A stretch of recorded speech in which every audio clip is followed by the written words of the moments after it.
Every 4 years, something happens that no other event on Earth can replicate. Cities fall silent. Streets overflow. Strangers become brothers, and rivals become enemies, for just 90 minutes. This is the world of the FIFA World Cup. But beyond the trophies and celebrations, there are stories.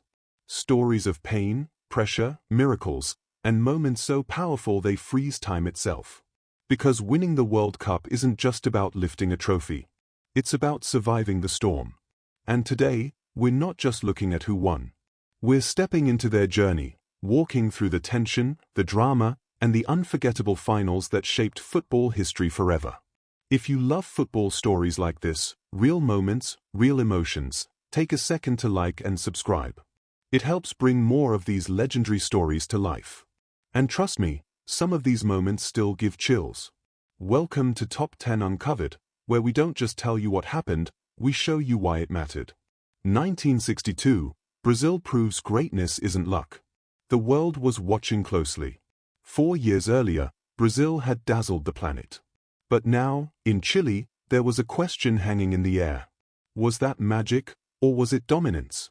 Led by a squad filled with confidence, even after losing their star player early in the tournament, Brazil national football team pushed forward.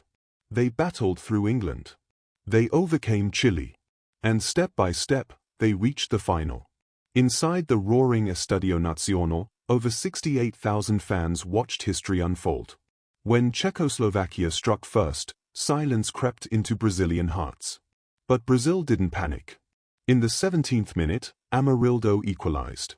Then came control, precision, authority. Zito in the 69th minute. Vava in the 78th. And just like that, Brazil didn't just win. They made a statement. This wasn't luck. This was a dynasty. But what came next would shake the football world in a completely different way. 1966, a nation holds its breath. It was more than a match. It was destiny. At the iconic Wembley Stadium, nearly 100,000 fans filled the stands, and millions more held their breath across England. For the England national football team, this wasn't just a final. It was their moment. But standing in their way was West Germany. Disciplined, ruthless, unforgiving. When the match kicked off, tension filled every second. Then came the chaos. Goals exchanged. Momentum shifting. And then, the moment that still sparks debate today. A shot. A bounce. A decision. Was it in? The referee said yes. Jeff Hurst didn't stop there. He scored again. And again. A hat-trick in a World Cup final. Final whistle. England, champions. But even now, people still argue about that goal. Because sometimes, history isn't just written.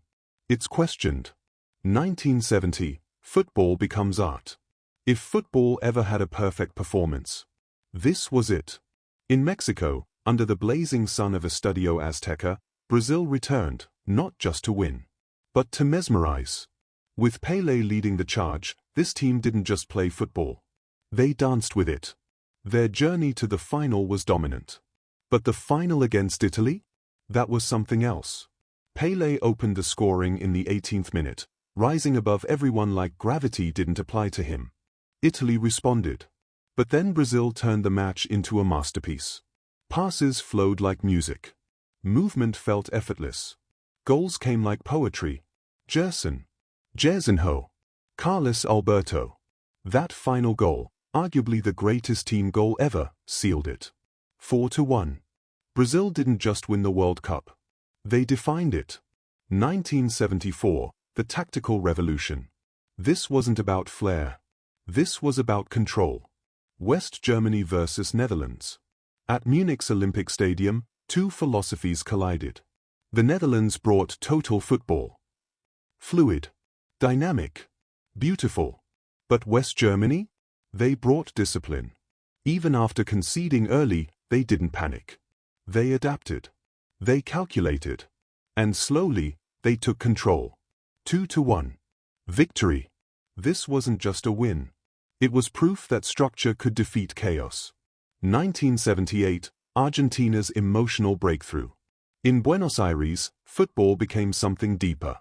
It became personal. The home crowd roared like thunder as Argentina national football team marched to the final. Facing the Netherlands again, the stakes couldn't be higher. The match stretched into extra time. Every pass, every tackle, carried the weight of a nation. And then Argentina broke through. 3-1. Champions. For the first time. Tears filled the stadium. Because this wasn't just victory. It was identity. 1982, Italy's redemption story.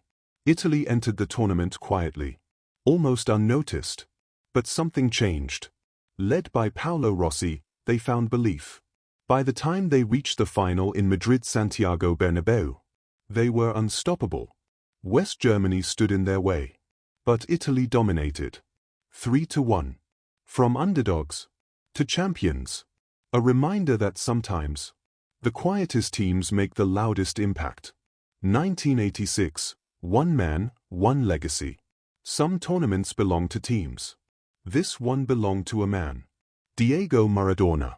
From the hand of God to the goal of the century, he carried Argentina on his back. By the time they reached the final, the world knew. This was his stage. Against West Germany, Argentina surged ahead.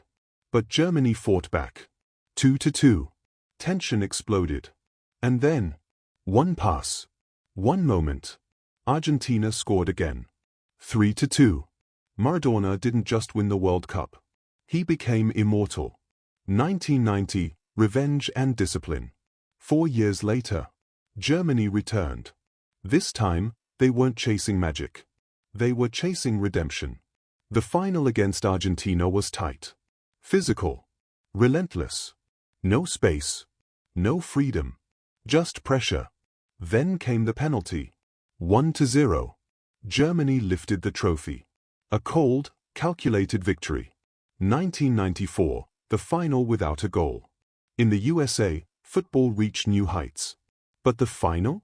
It was something no one expected. Brazil versus Italy. Two giants. And yet, no goals. For 120 minutes, tension stretched to its limit. Then penalties. The moment that defined it? Italy's final kick, flying over the bar. Brazil crowned champions. A victory decided by nerves. 1998, France awakens. At home, France carried the hopes of millions. Facing Brazil, the odds were tight. But one man changed everything. Zinedine Zidane. 2 headers. 2 goals. And suddenly, France were unstoppable. 3-0. A new football power was born. 2002, redemption of Ronaldo. After heartbreak in 1998, Ronaldo Nazario returned. Stronger. Hungrier. Facing Germany in the final, he seized his moment. 2 goals. 2 statements. Brazil crowned champions again. 2006, glory and controversy. Italy versus France. Berlin. The match had everything. Goals. Drama. And one shocking moment. Zidane's headbutt. Sent off in his final match. Italy went on to win on penalties. A victory overshadowed by one unforgettable act. 2010, Spain's golden touch. Spain arrived with a philosophy. Possession. Patience. Precision. The final against the Netherlands was brutal. Tense. Physical. Then in extra time, Andres Iniesta struck. 1-0. Spain crowned champions. 2014, Germany's perfect execution. Germany dominated the tournament. But the final against Argentina? It was tight. Then came the moment. Mario Götze. Chest control. Volley. Goal. Germany crowned champions. 2018, France's new era. France returned. Young. Fast. Fearless. Facing Croatia, they controlled the game. 4-2. A new generation rose. 2022, the greatest final ever. If football ever reached perfection, this was it. Argentina versus France. Lionel Messi versus Mbappé. Goals. Comebacks. Drama. 3-3. Penalties. Argentina wins. Messi lifts the trophy. And completes the greatest story in football. From Brazil's magic to Messi's destiny. The World Cup is more than football. It's emotion. It's history. It's everything. If this journey gave you chills, don't stop here. Like, subscribe, and share. And tell me, which World Cup moment gave you goosebumps? Because the story of football never truly ends.